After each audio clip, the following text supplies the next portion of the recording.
juga dipaksa mengaku? Iya, sama. Ada perlakuan yang juga tidak enak yang Fikri terima? Banyak. Diapain, Fik? Banyak yang saya terima, saya dipukul, saya ditabok, dikelepakin kepala saya kan. Saya udah jatuh, diinjak dada saya. Juga saya bangun lagi, tendang lagi sama polisi satunya lagi. Sampai saya jatuh saya kena batu, ini masih ada bekasnya. Saya kena batu, sobek air sini. Terus saya suruh bangun lagi, suruh ngaku lagi, saya tetap nggak mau ngaku. Karena bukan saya yang ngelakuin, saya nggak mau. Akhirnya saya diplastikin, muka saya diikat pakai kantong kresek. Ikat kan saya, suruh ngaku, saya nggak mau tetap. Nah di situ saya ngelawan, karena saya udah nggak kuat. Saya nggak ngelawan, saya buang kantong plastiknya. Pukulin lagi saya di situ. Akhirnya Fikri nggak kuat terus ngaku? Nggak kuatnya waktu pas dibawa ke Polda. Kalau Fatah? Kalau Fatah bareng sama Fikri. Jadi di belakangan? Iya. Jadi nyusul Ucok begitu ya, Nyusul. belakangan baru diambil polisi? Iya. Kalau saya kejadiannya malam. Jam 9 malam saya lagi di sebuah angkringan. Lagi nongkrong sama Fikri, datang polisi. Pakaian seragam biasa, ada yang pakai seragam, ada yang kagak. Polisi datang langsung nembak ke atas. Teman saya yang namanya Bogel kabur, lalu dia mau ditembak. Baik lagi dia nggak jadi, disuruh ngikut ke kolong jembatan. Akhirnya kan saya ditarik tuh sama polisi, suruh ngikut. Ditampar dah tuh sama polisi, dibawa ke sebuah kayak warteg ya Cok ya. Iya. Warteg, dimasukin ke warteg, udah ada si Ucok sama Andro sama si Bagus Firdaus. Terus sebutin namanya satu-satu, yang namanya Fatah sama Fikri, kan saya berdua. Lalu saya langsung digebugin sama polisi, ditonjokin. Saya ngelawan, ini maksudnya apaan Pak? Kamu 13 tahun berani ngelawan polisi? Berani kan, saya dipukul duluan sama polisi. Kamu Kata ngelawannya polisi, gimana, saya Kak? ngebunuh orang. Saya ngebunuh dari mana? Saya nggak ngebunuh. Kata polisi, itu yang tadi pagi di kolong jembatan ada korban banyak tusukan, kamu kan yang ngebunuh. Lalu saya bilang begini Kak, saya kagak ngebunuh Pak, saya nolongin, saya beli nakwa. Saya ngebunuh gimana? Kok saya ngebunuh, orang saya nolongin kok. Langsung saya ditonjokin, ngeliat Fikri juga diplastikin, ditonjokin sama polisi. Sampai jam 11 malam dibawa ke Polda Metro Jaya. Langsung dibawa ke ruangan kayak kecil gitu Kak. Dilakbanin sininya, sini saya. Lakbanin, disetrumin. Disetrum sama polisi, suruh ngaku. Kan saya di situ belum ngaku. Pakai apa disetrum? Kayak alat Kak, alat bulat panjang. Strumin belakang, badan. Akhirnya saya dibawa udah ke Polda. Akhirnya kamu ngaku? Saya nggak kuat Kak, karena setruman sama gebugan. Jadi Saya nggak kuat di situ. Di malam itu kamu akhirnya bilang, ya. Enggak malam itu, 5 hari yang lalu saya baru ngaku. 5 hari kemudiannya baru ngaku? Iya. Dan sepanjang sampai 5 hari itu terus Digebugin, tetap dikasih makan pagi sama sore. Tapi saya ditaruh di ruang tahanan, kayak tahanan apa, napi begitu Kak. Saya ditaruh di situ. gabung sama orang dewasa?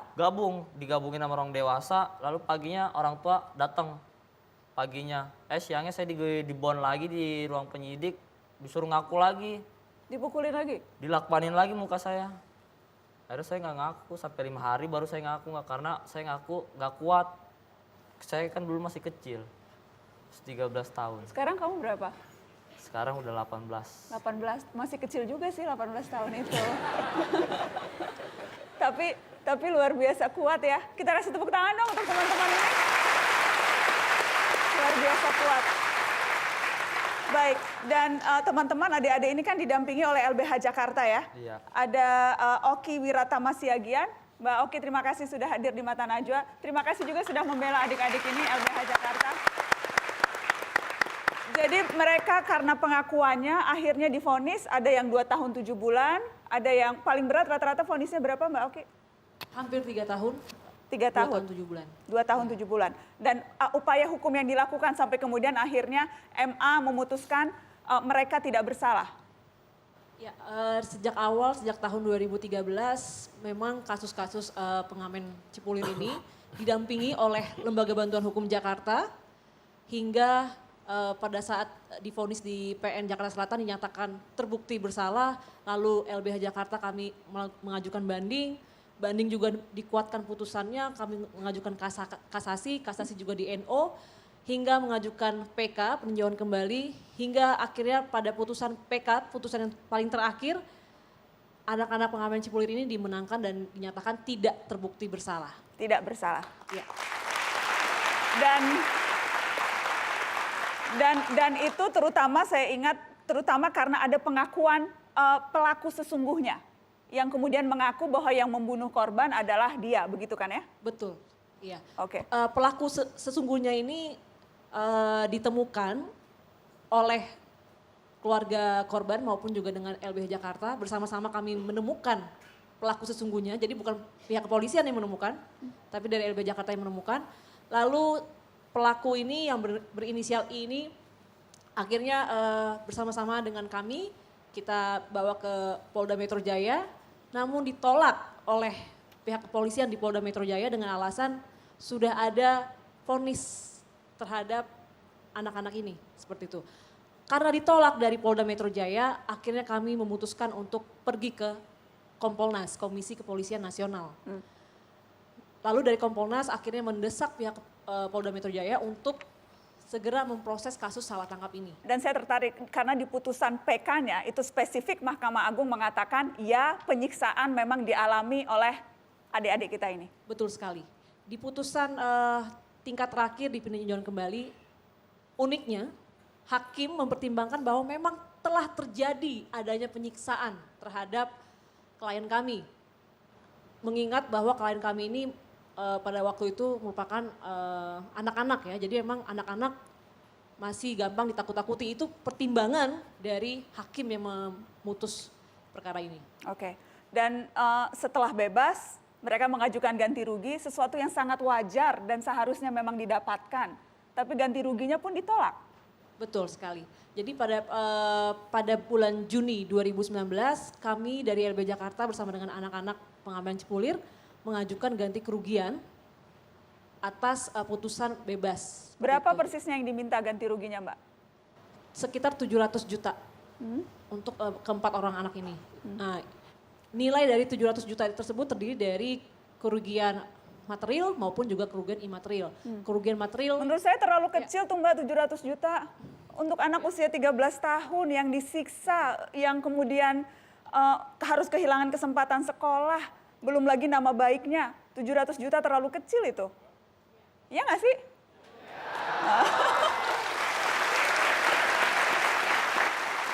Tapi upaya itu akhirnya sekarang harus kandas karena ditolak. betul. Dengan Ditolak alasan? kadaluarsa. Nah, padahal berdasarkan PP 92 tahun 2015, di pasal 7 ayat 1 disebutkan bahwa berhak mengajukan ganti kerugian terhitung sejak 3 bulan sejak diterimanya petikan putusan atau salinan putusan. Oke. Nah, kami mengajukan ganti kerugian berdasarkan salinan putusan yang telah kami terima, LBH Jakarta terima pada bulan Maret 2019, 25 Maret. Nah, dari tanggal 25 Maret hingga kami mengajukan 21 Juni 2019, maka masih terhitung tenggat waktu 3 bulan. Namun, hakim berpendapat lain, menyatakan bahwa ini sudah kadaluarsa. Oke. Seperti itu. Adakah upaya hukum lagi yang masih bisa dilakukan untuk mendapatkan ganti kerugian ini? Ya, kami rasa masih ada langkah-langkah alternatif lainnya yang dapat diajukan untuk ganti kerugian. Oke. Seperti itu. Jadi Salah satunya bisa mengajukan gugatan perbuatan melawan hukum, lalu juga ada cara-cara lain yang belum bisa saya sebutkan. Jadi perjuangan masih akan terus dilakukan? Masih. Masih akan Iya. terus dilakukan. Dan adik-adik belum menyerah ya? Masih terus mau berjuang untuk mendapatkan hak. Sekarang aktivitasnya apa? Kembali mengamen, Ucok? Enggak. Kalau saya sekarang sih ojek online. Ojek online. Iya. Kalau Fatah? Sama Grab. Oke, ojek online. Fikri, Saya parkir di kantor pos. gimana? Parkir. Parkir di kantor pos. Iya. Parkir di kantor pos. Nggak mau sekolah lagi? Masih Mau bisa sih. lo ngambil paket C? C. Mau nggak sekolah lagi? Mau sih. Mau ya? Lanjut sekolah ya? Mau nggak? Sekolah lagi ya? Iya Kak. Siapa tahu bisa jadi pengacara, bantu LBH ya. Gimana? Setelah ini sama-sama kita daftar paket C, sekolah lagi, supaya bisa jadi pejuang keadilan juga. Korban yang merasakan sesungguhnya yang akan bisa berempati dan memperjuangkan yang lain. Ya, insya Allah. Iya kan, insya Allah. Siap Kak. Siap? Siap. Dan akan terus mau berjuang nih. Masih mau terus berjuang. Masih terus mau berjuang. Fikri juga belum menyerah ya? Belum. Belum menyerah. Ucok? Terus Kak sampai titik darah penghabisan.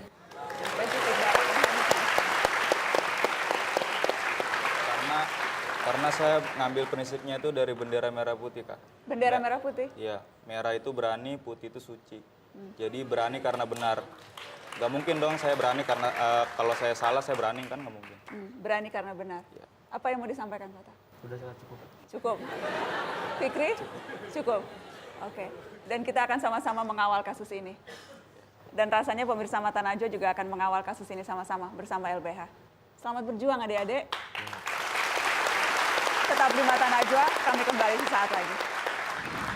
Jadi kita tidak bisa menjudge langsung salah tangkap ya, tapi kita harus melihat dulu kasusnya seperti apa.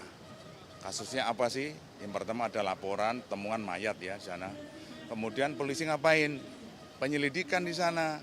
Dan penyidikan akhirnya menemukan apa? Menemukan saksi, menemukan barang bukti, menemukan tersangka dan petunjuk. Kan di situ kita temukan. Kemudian sama kepolisian diapakan itu semua? Diperiksa. Kemudian disidik, kemudian diberkas ya.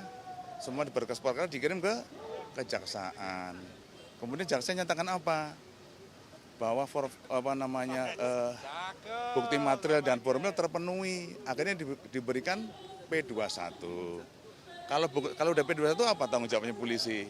Menyerahkan apa? Tersangka dan barang bukti. Kita serahkan ke kejaksaan. Kemudian jaksa melakukan apa? Sidang toh? Vonis enggak? Vonis. Kemudian banding vonis enggak? Vonis lagi. Kemudian kasasi vonis enggak?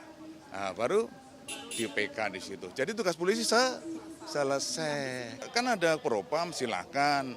Propam nemukan enggak? Misalnya seperti itu. Ada bukti-buktinya enggak di situ? Gitu ya. Kita harus tahu bekas apa itu. Kan harus dibuktikan semuanya ya.